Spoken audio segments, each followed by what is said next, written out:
Welcome to the Entrepreneur's MBA, bringing you lessons from real-life entrepreneurs they don't teach in business school.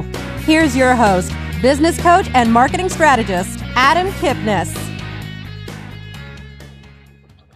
Welcome, everyone, to the Attract Clients Now podcast. I'm your host, Adam Kipnes. Thanks for being here every week, where we learn from successful entrepreneurs how to grow your business and, most importantly, how to attract clients now.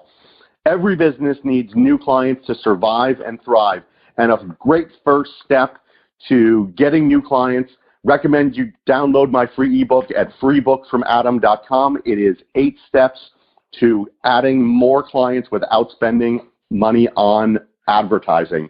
It's step by step, it's easy to do, and you can follow it. Recommend you go there and get that book. Today, I am super excited to have our guest, who's been a successful entrepreneur for over 40 years. He was one of the original sharks on the Emmy award-winning Shark Tank. He's also the inventor of the Infomercial, as seen on TV pioneer, co-founder of the Electronic Retailers Association, and co-founding board member of the Entrepreneurs Organization. He's launched over 20 businesses that grown to over $100 million in sales each. He's launched over 500 different products, generating more than $5 billion in sales worldwide. So there is no one better to learn from than my guest, Kevin Harrington. Kevin, I appreciate you taking the time to talk to the listeners today. Adam, thank you, man. It's great to be here. It's a great week for. Hey, every week's a great week for entrepreneurs, I think. So looking forward to hanging out today. Definitely. And for all of you who know Kevin or want to learn more about Kevin, definitely go to kevinharrington.tv. Great information, great ideas, great nuggets for you on his website. And Kevin, you're well known for Shark Tank and to a lot of people for the infomercial that you really created that entire space back in the 80s. But how did you personally get your start as an entrepreneur? So thanks, Adam. I'll say that I believe in listening to. I'll use the word mentors, okay, and I go all the way back. You know, when I was 11 years old, my first mentor was my father, and so my father started out. I'm one of 6 kids. I didn't come from a wealthy family. It was the blue collar upbringing in Cincinnati, Ohio. My father was a bartender, and he saved up enough money to own his own place, and it's called Harrington's Irish Pub. And I started working when I was 11 years old inside his places. And as I got a little older into my teens, he said, "Kevin, you need to own your own business, get your own source of income." So I saw him doing it. I started doing it, and I started a driveway sealing business when I was 15 years old in high school. So I was a young lad knocking on doors and sealing driveways. And so I say that I was lucky to have a father who, my first mentor in my life, that pushed me and said, "You need to have the drive to own your own business." And then I could go from there, but I don't want to interrupt your flow of questions. But that's how it all started. And then in college, I had another business, and then things took off, and eventually it became the infomercial industry. So that's a story unto itself also. But I just, to answer your quick question, how did it start? I was fortunate enough to have a father that mentored me and pushed me to be an entrepreneur. And I hear that a lot. There's always somebody that was the catalyst. And for you, it was your dad. And, for me, it was mentors and other folks that I saw. And I had the opportunity to start a business in Europe. That's sort of a long story. But we all have that one person that pushes us. But you also mentioned that you had to knock on doors. And getting in front of more people and telling your story is probably the hardest part of being an entrepreneur. But you took it in a different direction, and you went an electronic channel before electronic channels were really big. What made you take that step to go electronic versus face-to-face when you started the infomercials? So I think, part of my shift into entrepreneurship, I became aware as an entrepreneur, I think one of the things that, my father also, he would work an 80-hour week, and on Sundays when he was off, he had a stack of newspapers next to him, the Wall Street Journal, the New York Times, trade journals from the restaurant world. And I'd like, Dad, what are you doing? He's like, I'm exploring opportunities. He said, there's always opportunities. So he had this curiosity, I call it curiosity overload, that I also picked up from him. And so I used to go to trade shows, and one day I'm watching TV, and I had this 30-channel package of cable channels, and I'm watching MTV Music and HBO Movies and CNN News, and then I get to Discovery Channel. There was nothing there, and it was blank, and I waited and waited, and it was 6 hours later before something came on. I called the cable company and said, there's a problem with my Discovery Channel. And here I am, this curious guy. What's going on, right? And they're like, oh, Discovery's only an 18-hour-a-day network. 6 hours a day is nothing. And so that's when the light bulb went off. If they're not going to put anything on for those 6 hours, maybe I can put something on for those 6 hours. And I did. And that's when I started putting products on television. So that was the beginning of that whole flow of putting products on television. That's so interesting. And that you mentioned that you have that curiosity and there are opportunities everywhere. And when you're talking about attracting clients and different marketing techniques and different things that people can do, it's constantly changing from the television to now the internet. There's always new ways to find clients. So what do you do specifically today and to find clients, and how has that evolved over your career? So I've written a couple of books, and my first book was called Act Now, How I Turn Ideas into $1 Million Products. And so that book was written with the express goal of finding clients. And so I said, if I write a book, I'm going to raise my profile as an author, as a teacher, as a thought leader. And you won't believe what happened. I set out to raise my profile, and I started doing radio talk shows, giving away the book, chapters of the book. So here I am. I'm on 5 radio shows, then 25, then 50, then 100. Then I'm getting invited to do TV interviews. Then I'm getting invited to speak at trade shows. And so this was all in this effort to build my profile, to get more clients, to become a positioned thought leader kind of person out in the marketplace. And so guess who was watching all of this at that time? Mark Burnett. And Mark Burnett was producing Shark Tank, and he said, Kevin, everywhere I turn, when I met Mark, he called me and said, this is the amazing thing about my life. There are people in Hollywood that every single day are begging and trying to get into TV shows. They're auditioning like crazy. Me, I'd never auditioned in my entire life. I got called by Mark Burnett to come in and speak to him, and he said, I want you to be the original shark. I was the first one that he picked because I was the perfect type of shark, because I went to the hardware show, the houseware show, the fitness show, all these trade shows, looking at products and deciding whether or not I would invest in them or not. I was a shark and had been a shark for 30 years when I met Mark Burnett. So he's like, Kevin, you're the guy, let's do it. And so it was me deciding to raise my profile by writing a book, by doing talk shows and the rest, that then put me into a profile to be on TV, which further drove my brand to then become the go-to guy for products and more. So you talk about building a brand. That's going on national television once a week, ABC Network. So that was a pretty cool experience.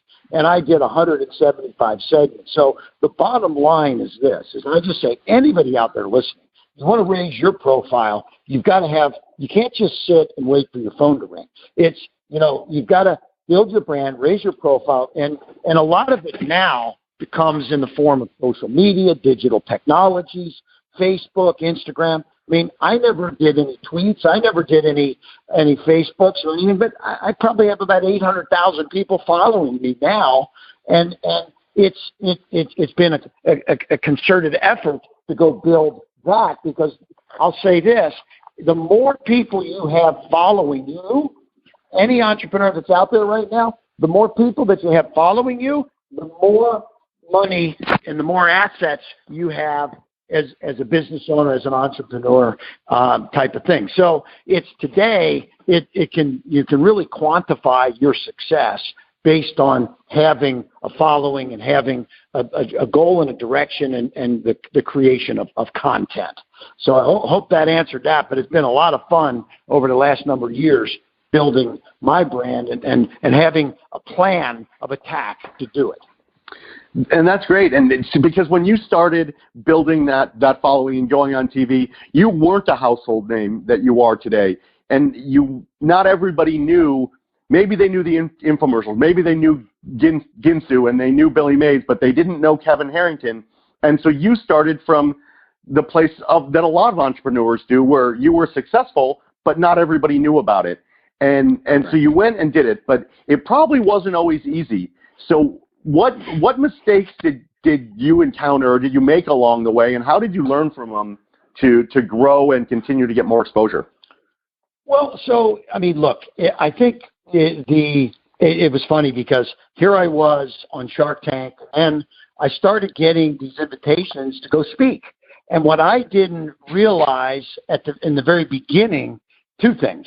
Number one, speaking is actually a business unto itself. So it's a profit center. So in the beginning, it took me about a year before I even hired a speaking agent or or tied up with a speaker's bureau. So here I am on national television as a business thought leader and a shark, and people are calling me to speak, and I'm turning them down. Like, well, what am I going to say? I don't have any, they want me to speak. Like, well, hey, what you have to do is turn it around and say, well, yeah, I'd love to speak, and this is what I charge, okay? Because I finally, my son had he went to grade school, and one of the girls in his class, his mother worked for Microsoft, and the girl at school said, my mother would like to talk to your dad, and I talked to her, and she said, oh yes, I got 150 senior executives from Microsoft getting together. We'd love to have you come speak. And I said, yeah, you know what? She said, we'd like to hear some of your entrepreneur stories, because these are inside executives that want to think more like an entrepreneur. So I said, I'd love to do it. I went out, did it, got a standing ovation. They loved it. And as I'm leaving, she says, Kevin, she said, I kept waiting for you to tell me what your fee was before you accepted to come. But, I just want to tell you that this was amazing what you just did. And you should be charging for this, okay? And so I'm like, why am I leaving money on the table? So I'm an entrepreneur, and entrepreneurs generally don't leave money on the table. So then I started down the path of, okay, I'm going to speak, but I'm going to use it not only to get paid, but to build my brand, and then also to get business from those events. So now, when I speak at the Houseware Show in Chicago, I ask that, hey, I'll speak, you'll pay me, but you're also going to put my brand and my image out to the 100,000 attendees 4 times, okay? So I've developed this whole model, which has helped build my brand now across the U.S. Yeah, I've been on Shark Tank, but now I do 30 trade shows a year that are promoting me as somebody that they need to come listen to. So the Houseware Show, the Hardware Show, the Fitness Show, the Beauty Show, the Golf Show, the Fishing Show, you name it, I'm getting promoted. And so this was another step in the evolution of building my brand that's been very, very powerful. So you now have the ability not only to speak and to get paid for it, but then to get exposure on through other people's channels to other people's audiences, so they know you, which then on the back end allows you to sell more product, get more exposure, and get more speaking gigs, and the whole cycle starts over again. Absolutely. I spoke at 3M's annual conference, and there was 1,000 people there. I talked about the changing of the world in terms of social media, digital technologies, and they had 1,000+ people sitting there. Many of them old timers that some of them just barely have websites, let alone any kind of real digital technology. And they came to me afterwards and said, some of the stuff you talked about was so powerful. Could you bring your team of people up to consult our company, 3M? I did. I'm a consultant to them. We're launching major digital programs through different divisions of 3M right now. And so this is what I do as an entrepreneur. I use the speaking as a platform to get more clients, get, deals. And at the end of the day, this is part of what I love. I go to Microsoft, I go to Pfizer, and I have back-end relationships with a lot of these companies after it's all said and done. And even at some of just the product kind of events, people are pitching me products also. So, for any entrepreneur out there listening to us right now, it's, you can't just sit and expect your phone to ring. Obviously, most entrepreneurs are smart enough to know that, but you've got to put a plan together. You got to get out there. You got to network. You got to go to events. You got to create content. You got to put books out. I've got 3 or 4 books I'm working on right now. Do I have the time to write them? No. Will I figure out a way to get it done? Yes. And, will these each position me in some fashion that'll be good for the brand and build more business opportunities? For sure. So, and by the way, there's co-branding opportunities that I do with people and writing a book with them. So, there may be somebody out there listening right now that says, hey, maybe Kevin would write a book with me and we can put it out. And I've done this on a number of occasions. So, what could be so bad to have yourself branded with somebody that has, a following out in the marketplace that can leverage your brand with theirs. So I do this kind of stuff too. So everyone listening, hopefully you caught that and you take action on it. Whether it's Kevin co-branding something with you or writing a book together, obviously attaching yourself to someone with 800,000 followers with huge media exposure, someone who speaks and works all over the country is an amazing opportunity. And you mentioned that the co-branding and people giving you pitches on a regular basis. I've been to events where you've spoken, and as soon as you come off the stage, you've got 20 people who want to give their pitch, and you can't even get to the back of the room. And you were on Shark Tank, and you heard pitch after pitch after pitch. So for those who have a product or they have a service and they want a partner or they want money, which a lot of times people need, what are some of the steps or what some of the things that go into a pitch that would get your attention? So there's a couple key things. I'm going to give you the short formula. I've got a very extensive kind of 10-step formula, but that unto itself would probably take 30 minutes to go through. But for those that, because we're not going to have another 30 minutes to do that, but I'm going to give you the 2-minute version that anybody can pay attention to this and learn how to think about pitching. And it's a 3-step process, and there's different phases inside each step. But first of all, you got to tease the person that you're pitching. You tease them by getting their attention with some kind of a problem. Okay, so that's the tease. Get their attention with a problem. Then you please them by solving the problem with benefits and solutions to the problem, and then maybe using some magical transformations. And then you seize them by giving them an irresistible offer. So you tease them, you please them, and you seize them. Tease, please, seize. That's the 3-step process. Inside of it are multiple steps, but get their attention with a problem, solve the problem, give them an irresistible offer. It's actually pretty simple when you think of it that way. And so I don't care if you've got 1 minute inside an elevator, you look over and there's somebody hot to trot that you want to pitch. Get their attention because they got other things going on.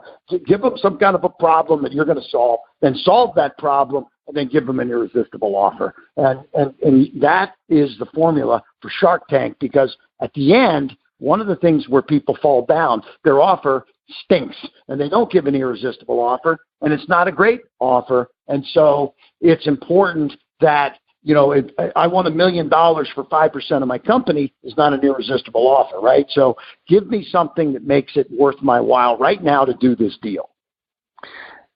That is great advice, and it's so true. Not only if you're talking to Kevin Harrington or one of the sharks, it's also true when you're talking to just the guy in the street and you're wanting to sell a product, whether it's a $5 product or $1 million investment in your business.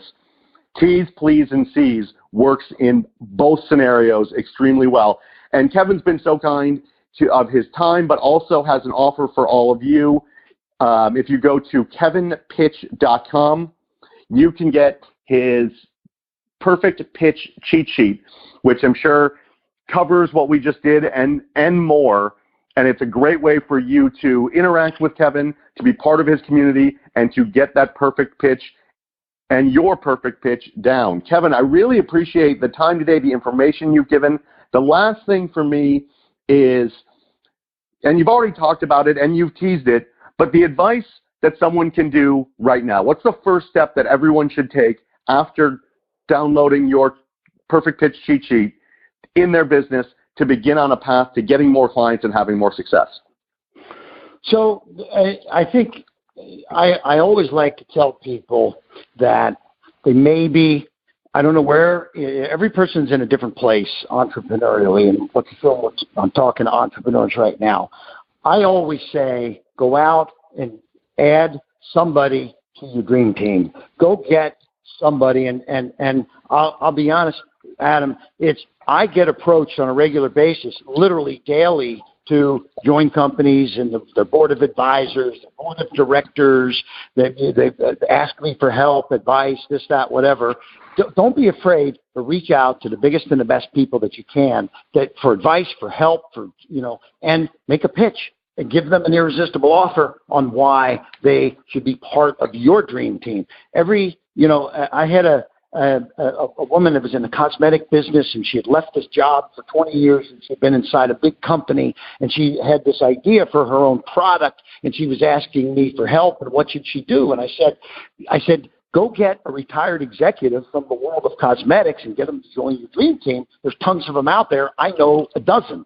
And she's like, oh my God, why didn't I think of that, right? So she's trying to do everything herself, but just go add to your dream team people that are smart, that have connections, that can bring things to the table. That's one step. And then I'm just going to say it. We've talked about it a bunch. Go create some content that you can put out to the marketplace and start building your brand in a bigger fashion. So those are two things. Go build a dream team and go add some content to your brand so you can keep building and making things happen in a big way. So hopefully those are two big giveaways that we can leave people with. And if they go to kevinpitch.com, they also can get the cheat sheet and get started on the path to creating a perfect pitch. It's kevinpitch.com, by the way. I'm sorry. Thank you, Kevin. I appreciate it. And to all of our listeners, you just learned from one of the best in the business on pitching and attracting clients now. Thanks, everyone, for listening, and thanks, Kevin, for your time today. I really appreciate it. You bet. Great being here, Adam. Thanks, and more power to you. Take care. We'll see you on the next one. Thank you. Bye-bye. You've been listening to the Entrepreneur's MBA. Download Adam's free book, How to Make More Money in Your Business, at www.freebookfromadam.com.